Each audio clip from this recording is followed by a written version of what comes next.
Let's take up this big president's poll here. Let's start with just the approval numbers and how they've shifted and what we make of them. Here they are for the audience. What do you see, my friend? Well, his approval rating is up, and in part it's because he's been winning lately. You've seen him in the Rose Garden. You know, the Supreme Court upholds Obamacare. You've seen him in the Rose Garden celebrating the same-sex marriage ruling. He had a big victory on Capitol Hill on trade. But the truth is, despite his short-term winning, which is why he's been out in public and having a good week or two, most of this is that people are feeling better about the economy. If people feel better about the economy, they feel better about their president. And his numbers on the economy are as high as they have been since 2009.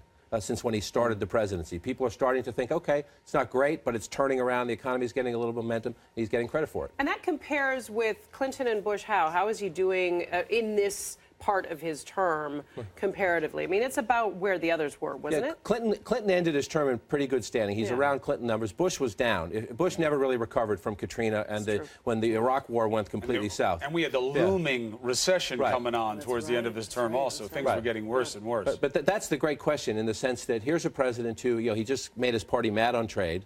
His party is happy about Obamacare. His party is happy about same-sex marriage. So the question is, now he's back at 50%, which is the sort of the golden rule of politics. You can get above 50%, you can do some business. He's got some political capital. But what does he do with it? And I think that's the fascinating moment. If you look at his numbers overall on race relations are a little better from a couple months ago. But if you look back in time, they're actually down. They're down among blacks. They're down among African Americans. If you look at the numbers here, the overall number 55%. So you say that's pretty good. But if you look at the numbers, 84% of African Americans approve of his handling. That's down from 94% in 2010. Trayvon Martin, Ferguson, Charleston. Bad news. The bad news on race relations. So the president, you think about, he goes with the flow of the news cycle.